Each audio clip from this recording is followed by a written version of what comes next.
What's up guys, ako na naman si Kuya Jeff nyo. Nandito ako sa Pundaki sa San Miguel, Zambales. Guys, makikita mo yung mga tanawin dito guys. Ayan guys, yan tanawin sa San Miguel, Zambales. Pauwi rin kami mamaya. Kaya kasama ko yung mga kapatid ko, mother ko.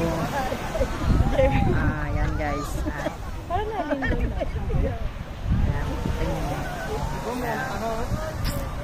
Maraming tao ngayon sa San Miguel, Zambales.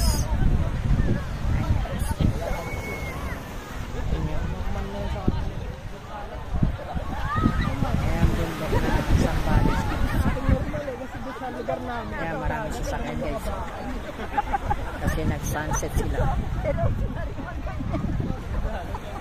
Oo, may ganyan sa amin eh. Sa dami ng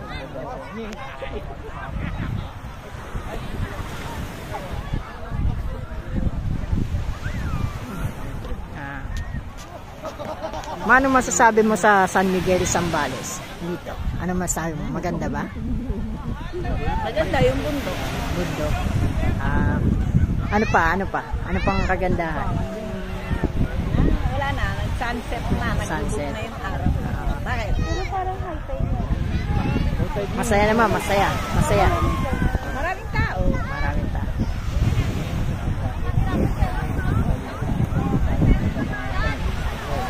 Tingnan nga po naggabi na nag-high tide. Di wala, hindi makabalik. Hindi mo makabalik kasi ang taas na ng tubig. May naka-big na. Wala na. Hindi, ang ginawa na, busa ulit kahit ka nagpapain. Pero abot naman. Pero ganito na. Di nila huli ako. Oo, kasi bitsipag. Hanap ka na party na medyo mababaw. Buti nga malinis na kapipot sa Palawig. Hindi mo. Yan na. Rose, ano masasabi mo sa Hindi Palawig. Maraming magaganda. Rose, ano masasabi mo dito sa San Miguel, Zambales? Okay. Maganda ba? Maganda. Maraming ganito. Ano yun? Dito. Seaweed. See you guys. Dito ako sa San Miguel, Zambales. Followers nyo na lang ako. I-follow nyo ako sa aking YouTube channel, Kuya Jeff TV Vlog. Bye.